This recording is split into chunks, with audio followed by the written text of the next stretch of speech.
Welcome everybody to Adversary of My Adversary. Nice little flashy transition right there. I am Adius Dade. This is Black Witch Dyra. I don't like how.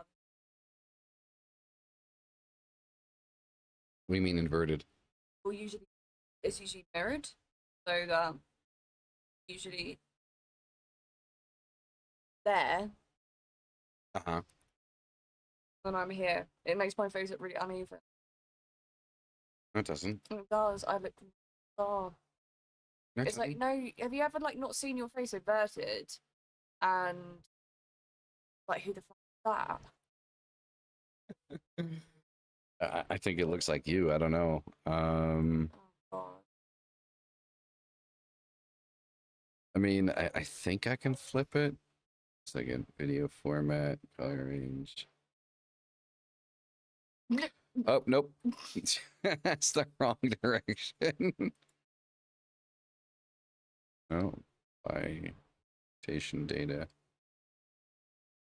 Oh fuck it. I'll get over it. Okay, I'll get used that's to it. fine. That's fine. I thought you were talking because normally, for some reason, in upward beating, you were always closer to the camera and you always looked kind of bigger. And I look bigger here, and you look very small. Very small. Very small. Hello.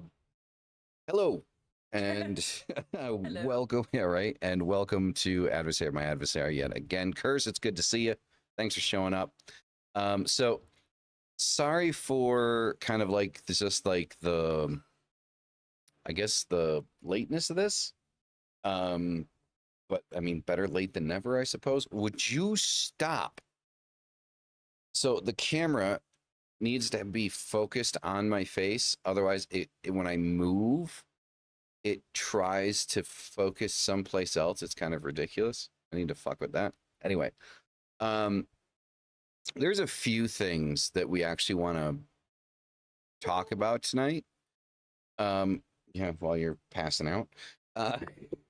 I've literally been awake for 7 hours today.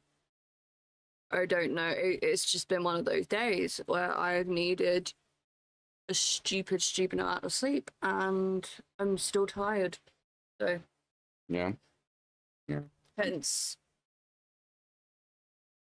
I look tired. I don't think you do. I think I look tired.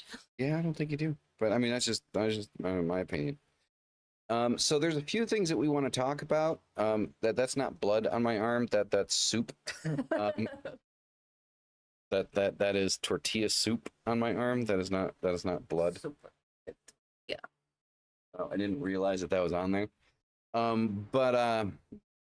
So the topic for tonight is animal sacrifice, true power, Edgelord show. But we kind of want to get into a little bit of something else as well, though. So without dropping names, I guess there might be a name drop later on. Maybe not. I don't know. Because it's not really up to us. But there's going to be somebody that we're going to be having on the show soon. That's going to be kind of bringing up some shit. Not on here though. Yeah, not on Adversary, on Apocrypha. That's going to be kind of talking a little bit more about this. But anyway, so we mutually follow a gentleman on Instagram. Again, we're not going to mention his name. That is talking out about someone that he previously worked with, and some of the really sick shit that this person has done. And so I've been doing this for 20 plus years, and it is hard for me to get sickened or pissed off by something somebody does, because it's left-hand path, right? You run into some pretty dark shit. Yeah, but you run into things that are questionable. That skirt the line. There are things that just aren't questionable and very just plain fucking evil. Mm-hmm. So. Mm-hmm. Exactly. And I'm sorry for anyone that believes that being left-hand path means that you are evil. People doing actually animal sacrifices. Yeah. Well, yeah. The thing we're referring to is kind of worse than that. It is. It is worse than that. I don't think I've ever seen such sick, evil shit in my life. So essentially, somebody, again, not mentioning names, somebody put a curse on somebody's, I guess, could you call it a curse? I mean, she didn't explicitly say what it was, but like, it said that measures were taken. So basically, this person did something, curse, hex, whatever you want to call it, on a woman's unborn child to make sure that the fetus never got a soul, and made it a vessel for the lowest hierarchical demon possible. And that when the time came that if the mother tried to do an exorcism on the baby, that it would kill the baby. And the mother, I think, as well. Yeah, I think that was what was mentioned as well. And I'm sorry, I've been doing this for 20 plus years. You don't fuck with kids. Mm-hmm. You don't. There's. I'm sorry. There are rules. Call us a Christian, but you know, we just kind of think that kids are off limits. Right? Yeah. You know. And so, yeah.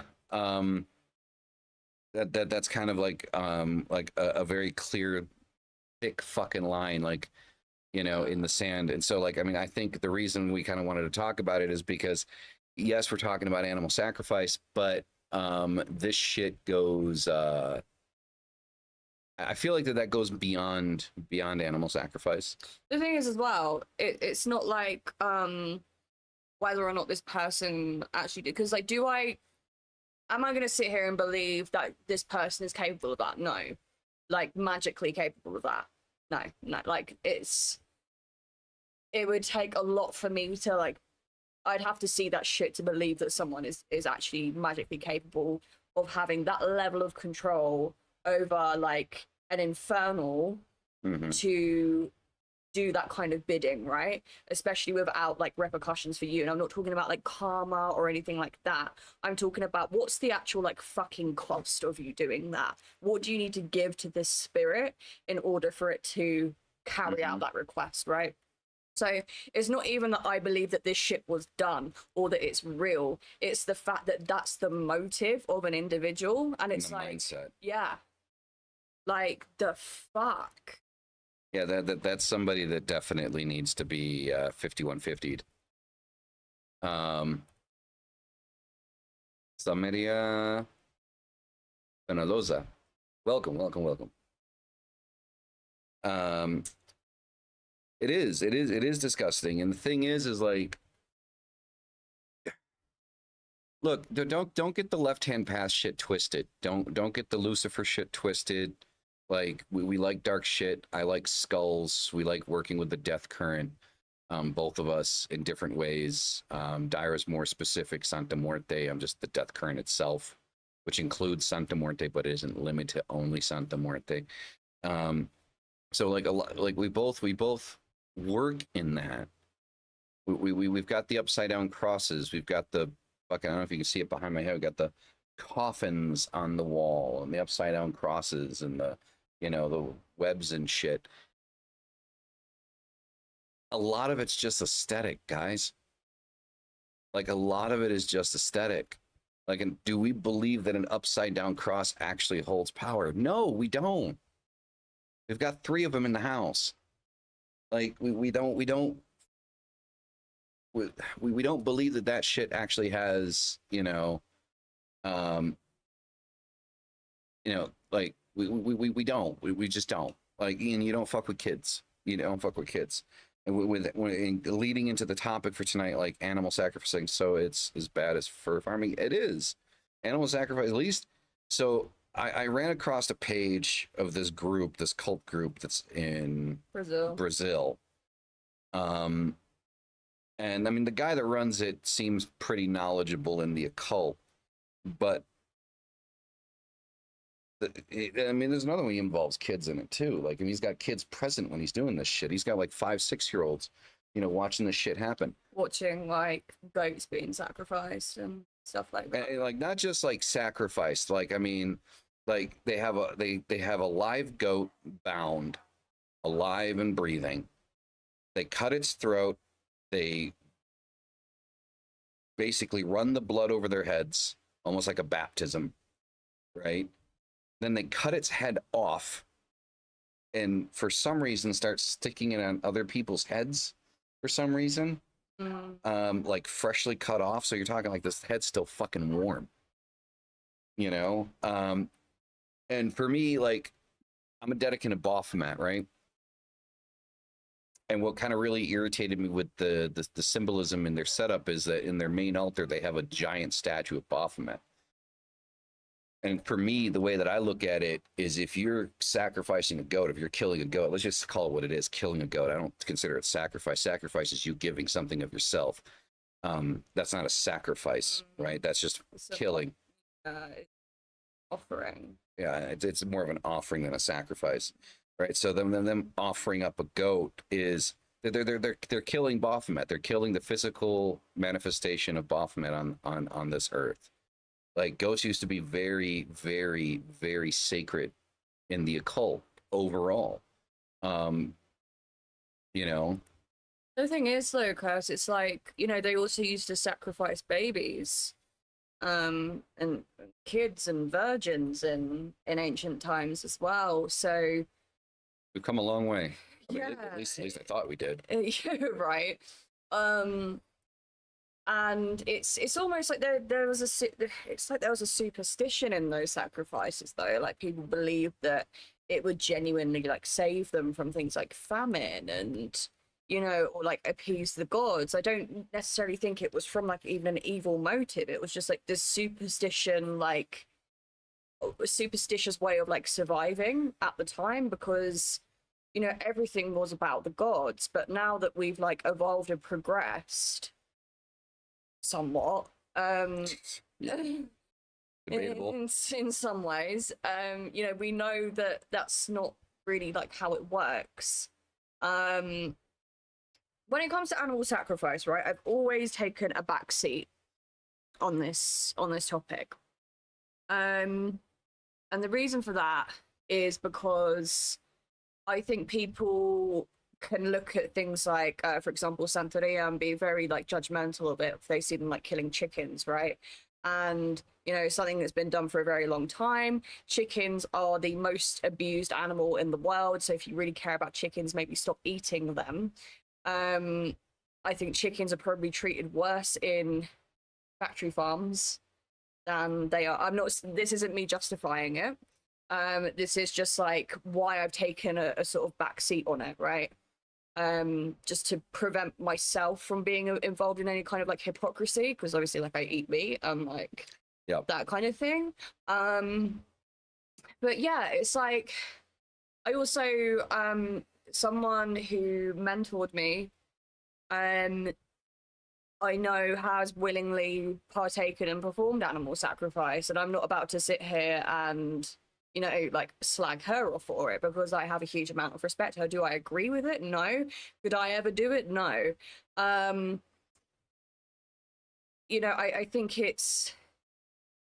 I've always seen it in a more kind of like nuanced way, in a way. But then when we saw what we did today, which was those photos of this like cult in Brazil, it's like it was just being done to such excess. Yes. And I'm just like, what is with this? Pigs, like, goats, chickens. Pigs, goats, chickens, fucking like everything. All sorts of birds. And I just thought, like, what is the fucking necessity here? Because like I'm aware that birds are used in cleansings, right? It's the idea is that like, you know, you pat someone down with a bird, the whatever the person is like possessed by or the curse or whatever gets transferred onto the bird and they kill the bird. You know, that's you see that in Santeria, you see that in you know, Slavic, you see that in it's something that's been done. You see it in Africa, you know. But like I'm like, what is the need for the excess?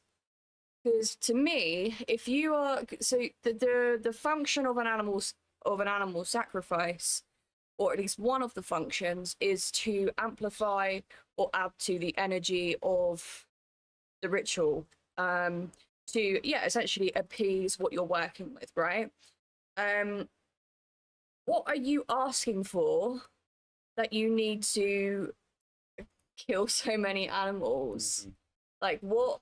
It just makes the motive very questionable because I have never had to do a spell or a ritual to get something that I have asked for and fucking kill anything in the process. Like, I've just not had to do that. So, yeah. Yeah, no. And so, oh, here I'm talking now. So, yeah, disciple, it's all good. Appreciate you being here. Better late than never. So for those of you that don't know, my grandmother is Native American. Like just full on like Native American, Mohawk Native American. And my grandfather's French, I think. Weird combination. You know, so I guess that makes me what, 25% Native? Is it? Because my father's German, my mother's Native American French. Yeah, so about 25%. About 25%. So yeah, so that makes me like 25% Native American. But like my grandmother taught all of us kids a lot. And like so she always thought the idea of being vegan or vegetarian was like stupid.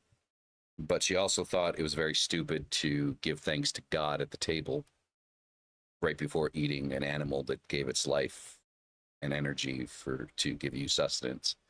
And so she always taught us to, Thank the animal. Thank the animal.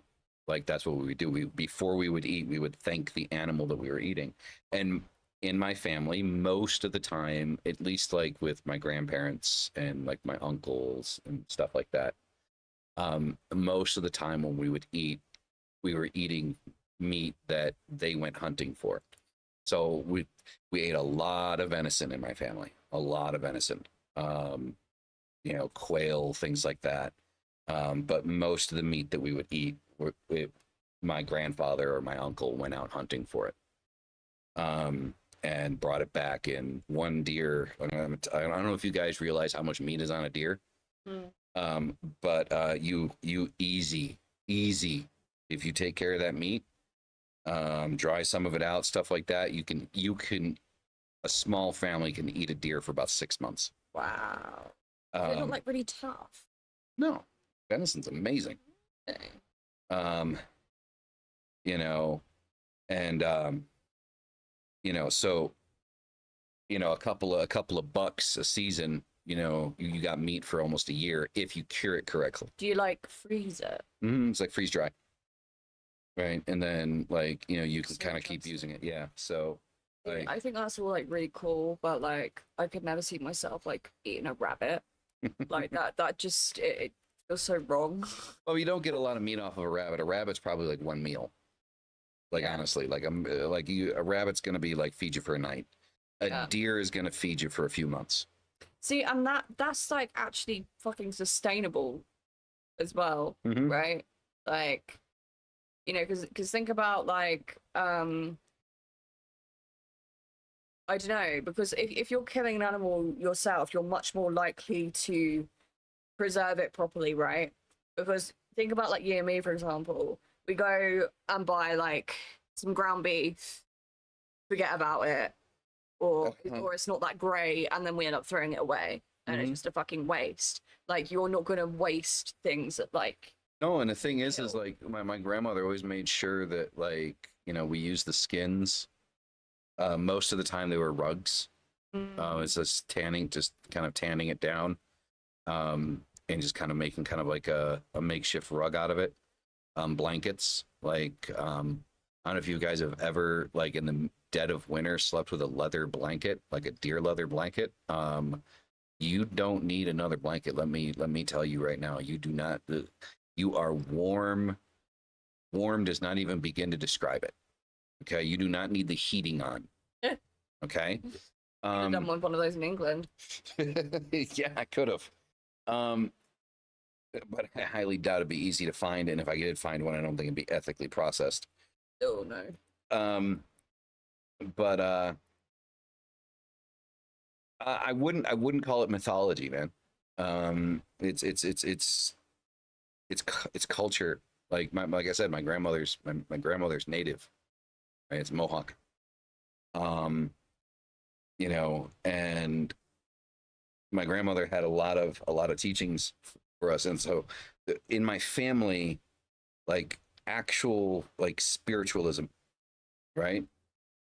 Um, I know this is not the topic, but I do not agree with human remains and the occult. That's interesting. So, I mean, I assume you're talking about like ethically sourced. You're not talking about like, people that have like, like murdering people for human and remains. But obviously, you can get like ethically sourced bones where people have like donated their bodies to science, and then there are Mhm. parts of the body that science doesn't really have a use for. So yeah. So I'll be honest. I will use fake stuff that is very well made. Um, my thing with having real bones is you don't know who that's connected to, This is true. and so no, I don't want that person's energy in my shit. Like, That's fair enough. um, like so that's just kind of how I see it. Because you don't know who that person was, and that the like when you talk about like a skull or something like that, that psychic energy, that power of the mind of the spirit went through that fucking Oh yeah, thing. no, fuck having a skull. Fuck having a skull, because like you don't know who that belongs to. But like, I've bought a little like finger bone before, just to like have around. Nope, I wouldn't do that either. The thing is, like, you don't know who it's connected to. Um, and so The yeah, thing is that there is like, if you say for example like, so there's this place, they're UK based. They're called Curiosities from the Corner, and they sell like oddities, right? So they'll do like taxidermy stuff. Um, I had like a preserved like snake in a jar that I bought from there. And like Victorian oddities, like old Victorian like blood samples, and just really weird shit, really weird cool shit. yeah.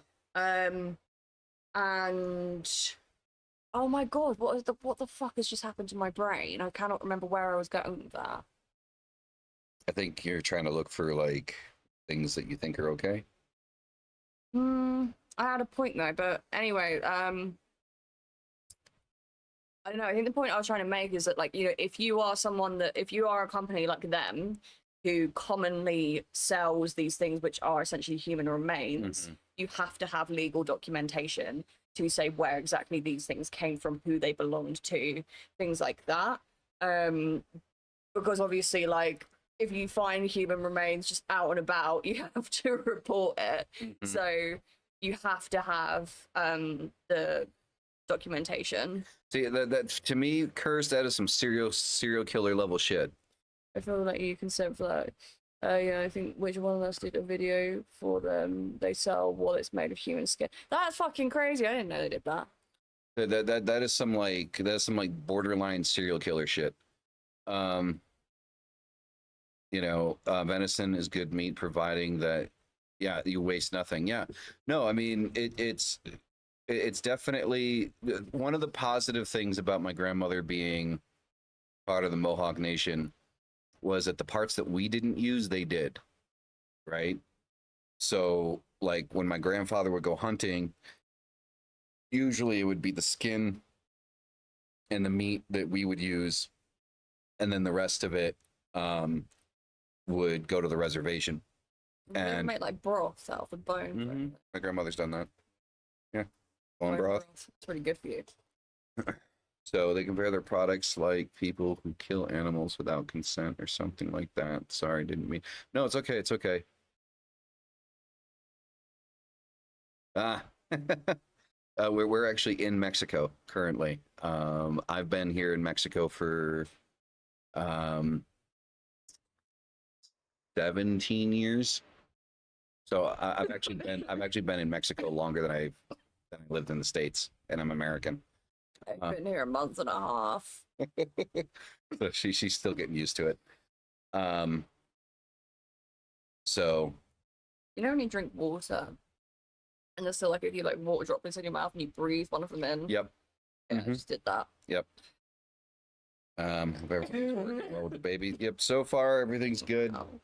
Baby's getting bigger, about the size of a coconut now. Baby is the size of a coconut or a guinea pig, depending on what, or a Belgian waffle. So she's basically got either a guinea pig, a coconut, or a Belgian waffle sitting on her bladder and her sciatic nerve. And yeah, the guinea pig has made me sleep for most of the day. Yeah. Actually. Yeah. It's not been a good day today. So yeah, it's it's one of those things that, so unpopular opinion on my end. So I do believe that, like, in traditional like magic circles like Santeria here in Mexico, the way that they go about using chickens as far as sacrifice is concerned, or offering rather, it's very rare. It's not in every ritual, every single ritual they do, they don't do it. It's only when they really, really need to invoke some like really powerful shit. And I don't know, like the people that I know that do it, I would never do it myself. Never. I would never partake in a ritual that does it, because it's just not my thing. Yeah, it's just I guess you could go as far as saying that it is, if there is an ethical way to, use animal offerings, the people here in Mexico that practice Santeria, I think, are the closest you're going to get to there being ethical animal offerings in a ritual. And another thing, they don't publicize it. They're not throwing it all over the internet. They're not saying like, look at me, which is where the edgelord thing comes from. I think organizations or groups or covens or cults that, run around and, film and take pictures of them killing animals. It's like they're doing it for like the edgelord appeal, for people to sit back and say, oh, that's the real deal right there. Yeah. But it's not. I've been a black magician, probably. I've been into the occult for 20 plus years. I've been a black magician probably for 15 out of those 20. You don't need it. You don't need an animal sacrifice. I'm going to tell you right now, you do not need an animal sacrifice for your magic. You don't. Because at the end of the day, here's the thing that a lot of people don't understand about magic. The change, the most powerful change that happens in magic happens inside of you. It is your perspective that changes. So I think it's funny. A lot of people say, and I'm not calling you out here, I'm just a general statement. A lot of people say that they don't like when people turn around and say, oh, we'll just change your perspective, right? And I understand why you don't want to change your perspective, right? Or you don't like it when somebody says that, because it's not easy to change your perspective. It's not.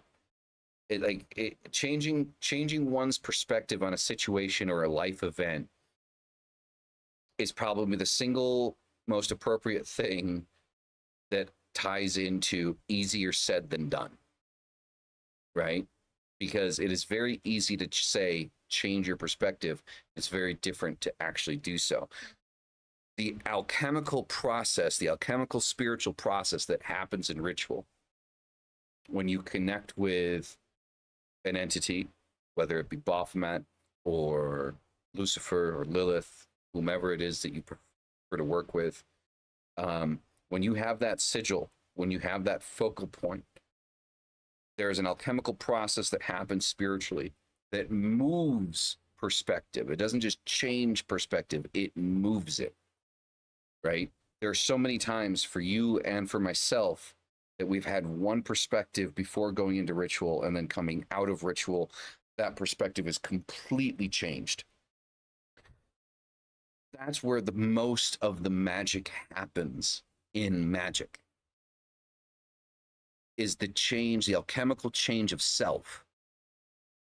That's where that power comes from. is your ability to move yourself from one point to another point to achieve the things that you want to achieve. Right?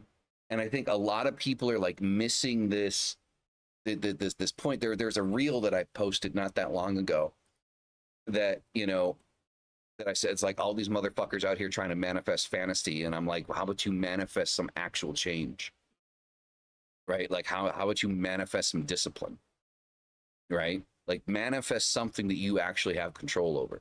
Because a lot of people in the occult, for some reason, have this obsessive fucking idea in their head that they're gonna manifest like some fucking superpower, right? And be able to fucking float through walls and shit.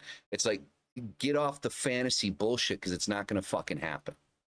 Like, I've always been that person. I've had people on the Apocrypha show. I've deleted these episodes like almost immediately after they finished, of people sitting there going, like, yeah, like, you know, I did this ritual with Lucifer, and then this black portal opened above my altar, and his hand came through and grabbed me by the throat. And I'm like, I don't know what the fuck you're smoking, but I want some.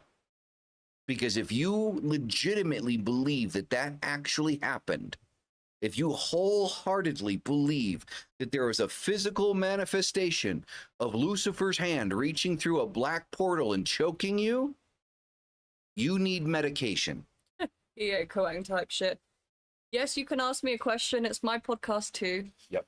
Don't need to ask Attius for permission. Mark, how's it going? This Mark 5, the only Christian I actually like. I know. You like Bobby too, though. Wouldn't necessarily call him a Christian. I mean, Yeah, no, he's.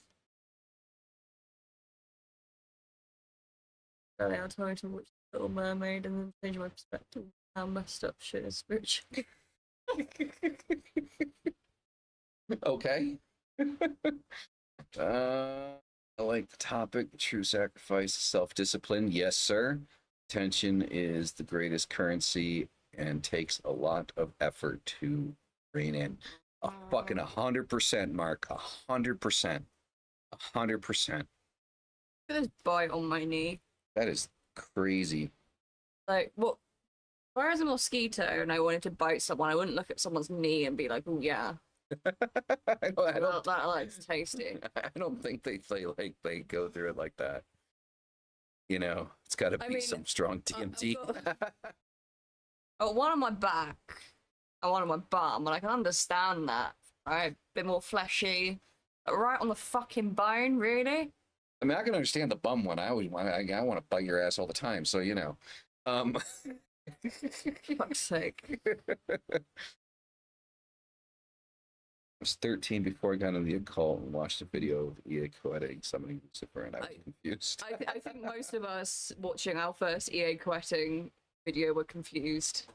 Yeah, co-editing is like, I mean, I don't know. Like, I mean, here's the thing. So co-editing is friends with people that are friends with the channel. I don't agree with co-editing. I don't agree with his execution. I don't agree with the fact that 99% of his videos feel like a fucking infomercial. They're like, you know, Right. like those old school 1980s infomercials that, like, you know, you feel like you're watching something, and then they're like halfway through it, they're like, call 1-800-555-6666 and get, like, wait, what? Like, you know, like that's kind of how it felt like watching his videos. Was like he was getting into some really deep shit, and he's gonna go to bald.org/fuck your mom, you know, like. And the thing is, right, is that like he knows how to sell shit. Like, I can not admire, but maybe slightly applaud like what he's done and what he's built to a degree. Mm-hmm.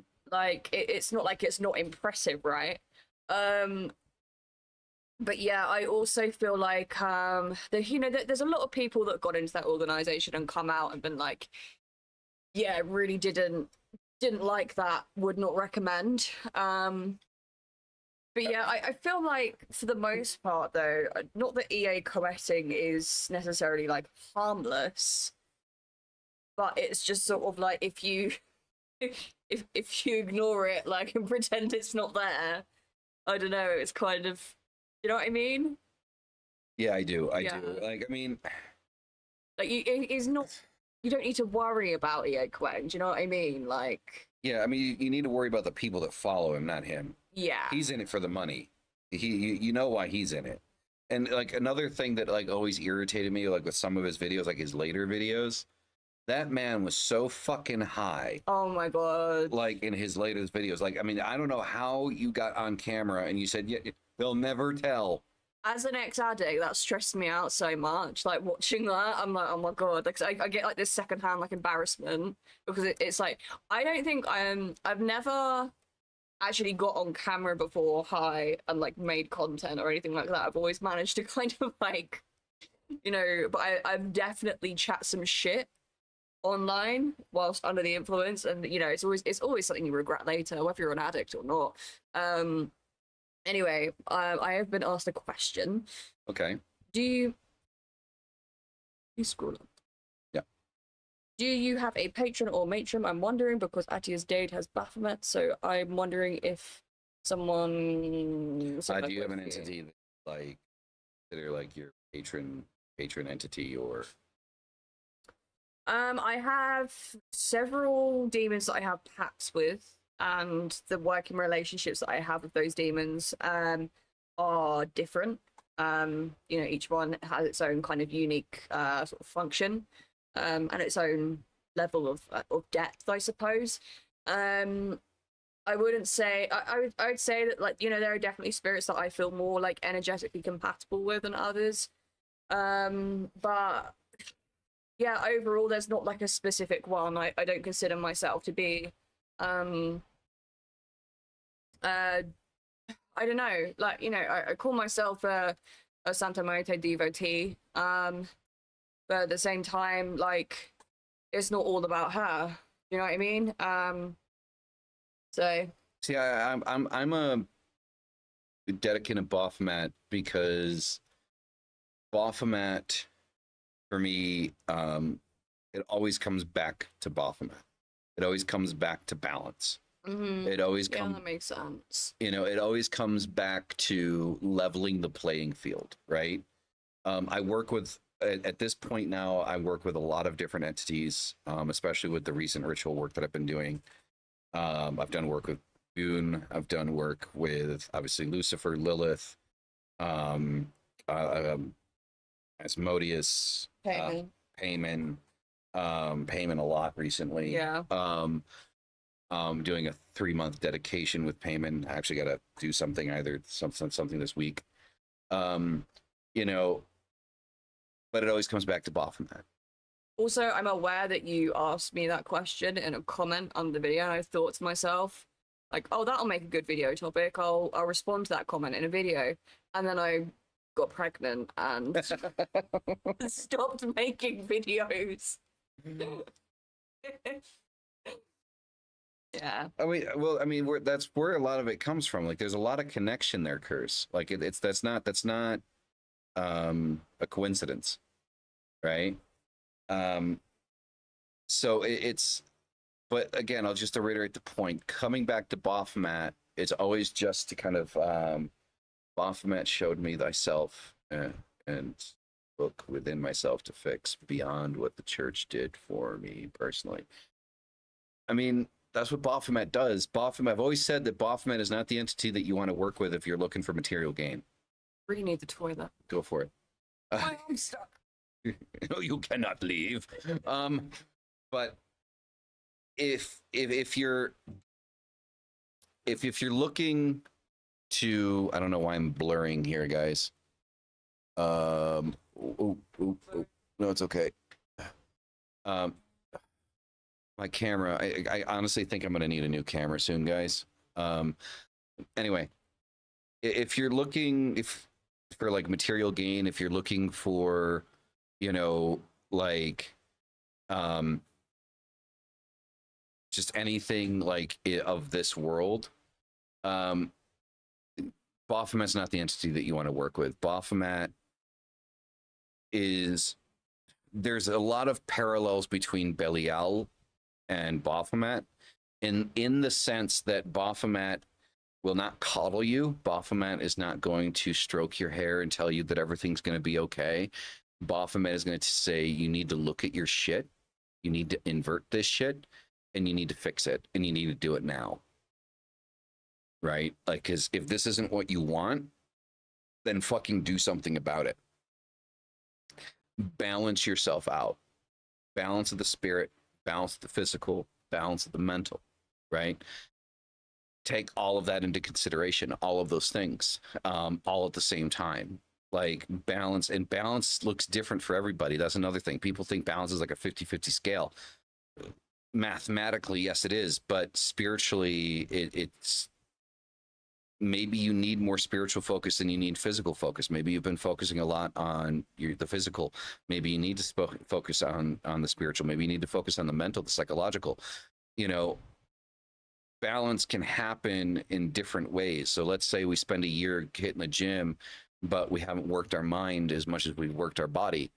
You know, maybe it's time to lay off the weights a little bit, relax it a little bit, and kind of spend a little bit more time in the books. You know, spend a little bit more time in meditation, you know, those types of things, right? Maybe do some introspective work, like redirecting, you know, yeah, you know, so Baphomet is definitely kind of like an overall entity, like when life is confusing the shit out of you, to figure out where you need to be moving, what the next move is, and how to put yourself 5 steps ahead of yourself, in a positive way. So, you know, if, you know, you're asking Baphomet for, you know, because I know I didn't quite answer this question, and I meant to come back to it, so I'm going to scroll up here real quick. Yeah, so it's not quite normal. Said it like, you know, I meditate daily on Baphomet and ask to seek guidance daily. Yeah, you know, and that's the thing. So one of the things that I would do personally when it comes to Baphomet is don't just meditate on Baphomet, but like speak to Baphomet. Like go into ritual. Like, I mean, if that's a thing that you're willing to do, like, I mean, I don't know what your system is, but when you work with Baphomet, one of the things that I love about Baphomet is you don't need an elaborate altar. You don't need a shit ton of candles, right? I would say if you got a tile floor, you know, stick a candle on the floor, light some incense, light the candle, turn off the lights, focus on the flame, and focus on Baphomet. Can I just say what a relief it is to now have a tiled ritual room instead of a carpeted one? Like, having carpet in your ritual room is the worst thing ever. Oh my god. No, having carpet in your bathroom is the worst thing. Yeah, but think about it. Were we charged £600 leaving the old house for damaging the carpet in the bathroom or the ritual room? The ritual room. Yeah. So, yeah. You know, so that's what I would do. Some people say he isn't an entity or deity, but a symbol, which I disagree. Yeah. I mean, it's a back and forth conversation of whether or not Baphomet is symbolism or, you know, look, at the end of the day, as much as I hate to use this term, you know, with all the research that I've done and I've put together, and I've done a few videos on, and I've got a course put together for it. You know, I think I've got pretty verifiable proof that Baphomet's an actual entity, like going through history, not just, you know, a symbol. But at the end of the day, even if Baphomet, as we know, Baphomet was nothing more than a symbol, Baphomet has existed long enough and has enough work built around him that at the very least, Baphomet is undeniably an egregore. And that has actual power and ability to it. So either way you look at it, egregorically or literally, you know, Baphomet Revealed, the book is really good. I recommend. Rock on. My book is done. Just, you know, waiting for it to finish editing the goddamn thing. And then you guys can have that one too. and I actually have the actual conversations that I had with Baphomet in there. To put edited by Black Witch Diary, because I have done some. Yes, you editing, have. so. Luckily, the majority of my home is hardwood flooring. And for me, Baphomet is both symbol and entity. I found him through symbol and seeked further on his balance point of entity. Publish it, and I'm going to buy it. Rock on, Curse, rock on. So, and, even the life coaching system that I've developed recently, in 2 days, I finished an entire book. On You did. on the Infernal Compass. So that was crazy. Well, I did a book and a half because I did also a free version. So there's a free version of the first pillar that I'm going to be putting out that you guys can just like Have fun with. See how the system works.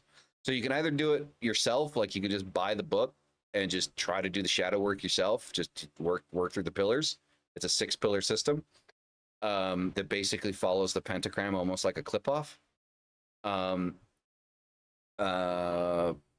To finally caught a stream and just really wanted to say thank you for your content. And it's helped me through a lot.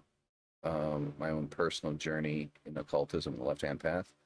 Pixie, I'm very glad and thankful that, I'm very thankful that, you've given the time and effort into, watching the content. And I'm very, happy that, it's helped you. For me, that's what I do has never been about being the most popular occult YouTuber. It's been about actually helping people. The deck is 100% done. I don't know where to print it. That's the only thing.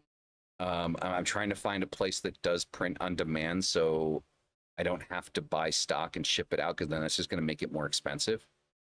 Doing print on demand, I can make a couple of bucks off of each deck, and people can have just endless access to it.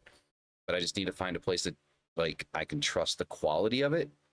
So that's kind of where I'm stuck with the deck. But the deck is 100% done. That's completely designed, finished, everything. The Oracle deck is done. So yeah, it's there's one person in the community that when I first started doing this 3-4 years ago, can't believe it's been that long now. What's that? I'm pretty sure that's the transformer. No, that's a helicopter. I was gonna say that is not Directly from Brazil. Rock on. Lucy 2, I almost said Lucy 420. Lucy 240. But yeah, so the Oracle deck is finished. It's been finished for a while. It's just, like I said, making sure, I just want to make sure the quality is good on the print. you gotta get that stuff right. Yeah, so because I feel like if the printing doesn't do it justice, then it's just gonna be gonna be a waste. That's it. So that's just kind of what I'm looking at. So all of that stuff is done. Everything that I've set out to do is finished. It's just getting it out there, in the way that I wanted to get out there. The book I might just push out through Amazon publishing, which is, I didn't really want to do it that way, but I might just do it, right? Why don't you go through Llewellyn? Well, I mean, I want to. Then do it. Okay, fine. So I'm gonna go through. Llewellyn? Yeah. Yeah. So I mean, something keeps telling me to go through Llewellyn. Something keeps telling me that's what I should do. So I don't know, maybe I will. Or us game systems. The problem with the publisher like game systems is I would be terrified that people are gonna think that it's a game. Right? That's my fear. So it's gonna be a D&D thing, and it's not. But yeah, Llewellyn, there's definitely a vibe there to go through Llewellyn. And as far as If not, I'm going through wiser. Mm. So, you know, with the Infernal Compass, and this isn't a plug, by the way. I just legitimately kind of want to talk about it. I've always talked about self-help, right? I've always talked about being able to do things yourself, right? Most of the time when people ask me, Adius, how do I do this ritual with this thing? Like most of the time it's Baphomet, right? Like, how do I do ritual work with Baphomet? A lot of you have gotten irritated with my response. And my response has always been, just do it. Like a fucking Nike ad. You know, like the idea of ritual to me, you just do what feels right. Right. I mean, and if you don't know what feels right, just look up different ritual systems. I mean, that's what I did. You know, like, and it's not that I don't want to help people do their ritual work, but I'm a firm believer in the idea that what works for me might and probably won't work for you. You know, and there's nothing better, like, to any entity that you want to work with. It does not even just Baphomet, any entity. There's nothing better than figuring out your own fucking system, because it means more. It means more when it comes from inside of you, you know? And so I've never liked the idea of recording my rituals. I've never liked the idea of, When clients have asked me to do that, I'm like, fuck off. yeah, you know, it's just, I've just never been into that.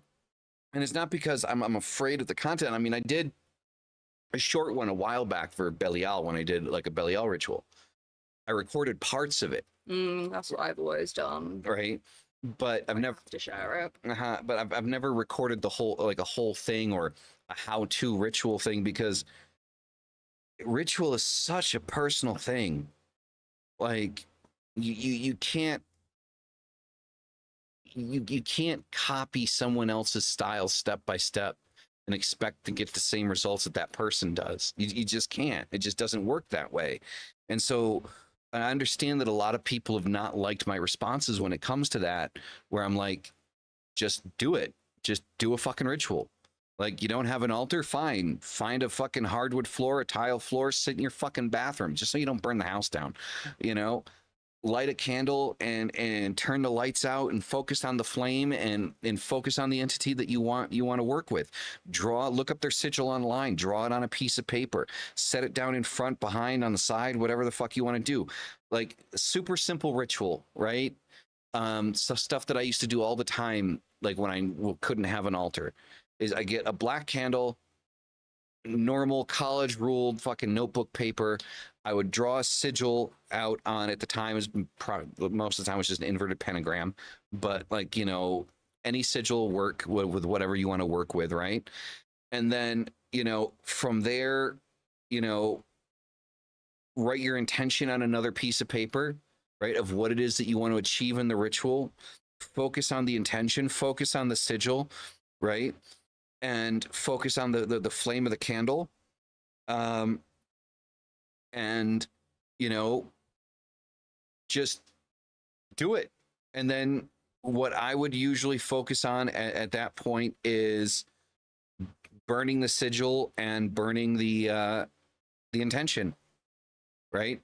Burn some incense if you have it. If you can't burn incense because somebody might smell it, then don't.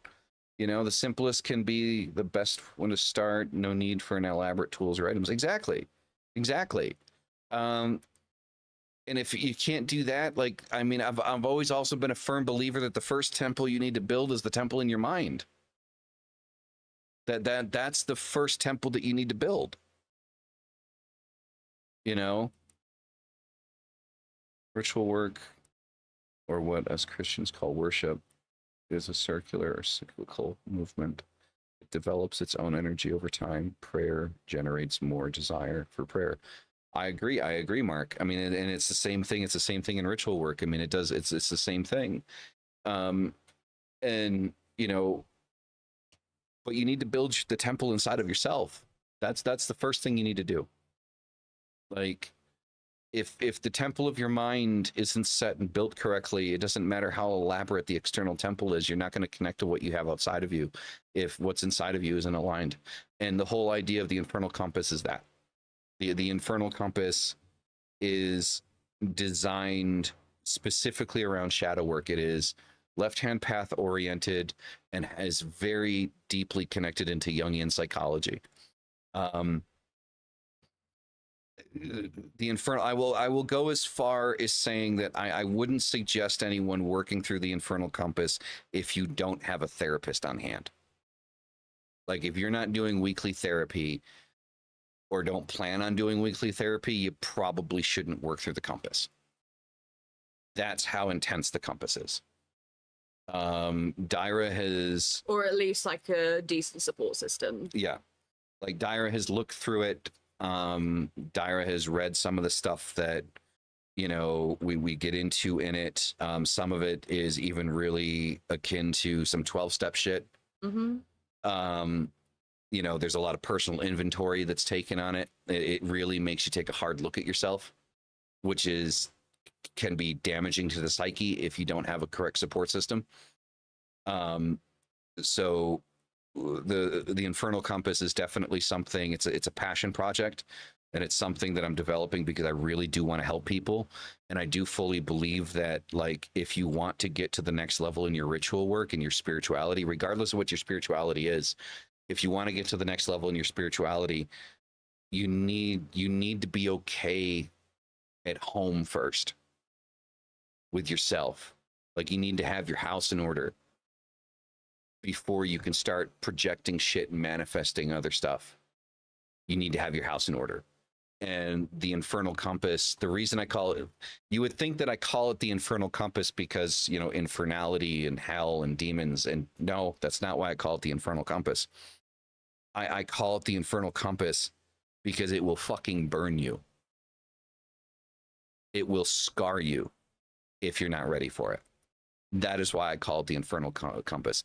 Does it use demonic archetypes in the six pillars? Yes. But they're not necessarily a focus in the system. Like, they're a focus if you want to make them a focus and you want to work with them. But it's more built around using them as an archetype. And the infernal compass, the idea of infernality is infernal as in this is going to burn the soul. It is going to burn away the old. Is it based on philosophy? To a point. I mean, I can go over, so I have here, right, what I wrote for the free book. So I can go over this and kind of talk to you guys about it. It's called the Infernal Compass Mini Pack, right? It only covers the first pillar, but this is kind of like an idea of how this works, right? So what is the Infernal Compass? The Infernal Compass is a left-hand path coaching system rooted in Jungian shadow work, demonic archetypes, and ritual self-initiation. It is built on 6 pillars, each represented by a demon of transformation, leading to a final alchemical center, sovereignty. So the mini pack, like the free pack, includes the pillar 1, descent into the shadow, right? So here you will confront your own darkness, not to destroy it, but to understand it, reclaim it, and weaponize it for your own evolution, right? So the full compass includes rituals, meditations, journaling prompts, 30-day shadow tracking systems, sigil creation and embodiment practice, a step-by-step path through all 6 pillars, and the final sovereignty right of self-deification, right? There's even a self-commitment signature thing here that I put in here. It's a pact to yourself. Sign this as your pact to yourself. Do not proceed if you are not ready to be honest, raw, and open. I vow to walk the path with open eyes. I accept that the shadows I meet are mine. I will not flinch. I will transmute. I will become. So, for example, exercise 1 here, shadow journaling, right? So some of the prompts. When was the last time I blamed someone else for my suffering? What would change if I admitted my role? What am I afraid? What am I afraid someone will discover about me? What power hides within that fear? If I could speak to my shadow self, what would it say back to me? Right. So these are just some prompts, for example, right? And this is out of the free book. So then the mirror work, right? So there's another exercise here, mirror work. Stand in front of a mirror in low light, speak your full name aloud 3 times, then say, I see you, I know what you've done, and I still choose to become. Hold your gaze, breathe deeply, write down what emotions arise. In the free version, you get a 5-day shadow tracker. Then there's another ritual in here, the black flame. So there's a walkthrough on the ritual. Then there's a final prompt. And so there's still a lot of work that can be done in the free book.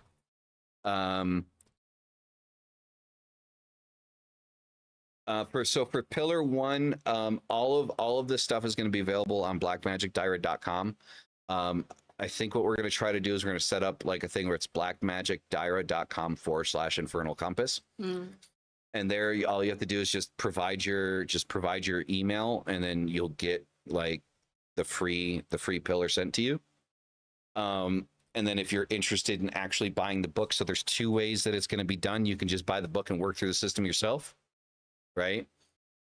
Or you can go through the full coaching. So the idea is each pillar is worked through in a week, right? So it's a bit rushed. I'd like to do 2 weeks, but I think that might be too long for people. So it's a 6-week coaching. So you get the full book, and then you have access to me once or twice a week to go over what it is that you're actually experiencing, and then to help you kind of filter through it. Right. And I think that the filter part, that's where the coaching kind of comes in. It's one, I'm going to help you stay on track. I'm going to help you keep up with it, because again, like I'm saying, it's a hard look at yourself, and it's going to make you want to quit. It's going to make you want to jump out. It's going to make you uncomfortable. And my presence, what I'm there for is to keep you on track, to keep you going, and then to help you filter through the shit that you're doing. So you can do it that way, or you can just do it through the book. Either way. Like, it's your guys' choice. But the idea is I just want to get the stuff out there. If there are people that want the help, I'm there to help them. If they want to try to work through it themselves, get the book, work through it yourself. I mean, what do you think about the system? I mean, you've read most of it, so. I'm astonished that you have formulated it in such a short period of time. Hyper focus, babe. Yeah. It's very impressive. It's definitely something that I would personally find helpful. I mean, I really like Jungian-based stuff anyway. I like anything that's about spiritual alchemy. So if that is the kind of thing that you guys are into and get a lot from, then you'll definitely get a lot from this. And here's another aspect of it also, guys. If you go to her Setmore, what's your Setmore? blackmagicdiary.setmore.com. So blackmagicdiary.setmore.com. I'm giving you guys a free 30 minutes with me, like one-on-one. Like, if you guys are interested in the coaching, if you're interested in the book, I'm giving you 30 minutes with me one-on-one for free, completely for free. And in that call, like, so if you schedule the free 30-minute call, I will email you the free pillar while we're on the call. And so you can have that free 30 minutes with me, and then you can also kind of work through that first pillar. So that's definitely going to be an option. So currently, right now, the fastest way to get the free version is to schedule a free 30-minute kind of like discovery call with me. And again, that's blackmagicdiary.setmore.com. Who, me? I guess so. So yeah, if that's something you guys are interested in, and like a lot of like kind of like what I go through on these things, yes, you. So clarifying. You know, I just want to help people. Now, the whole charging thing, it's not about making money. It really isn't. It's just paying for the time. That's it. Like, and so the money also helps me keep being able to put out better shit. And also, if you think about it, like, if you are, there's a reason why therapists have therapists and why debriefing is a thing in psychological practice. Is because it is very taxing for the provider, the therapy provider. So yeah, that's a thing as well. So, you know, it's just I want to be able to help people on their path, and I also want to be able to help people on their life. Appreciate that, Curse. Thank you. So, and that's what the Infernal Compass is. It's not just about your path; it's about your life. It's about at the end of that 6 weeks, coming out not necessarily happy, but honest, and being able to understand what you need to do to work towards your happiness. That's what it's for. And again, this isn't a plug. It's just talking about it because it's something I'm very passionate about.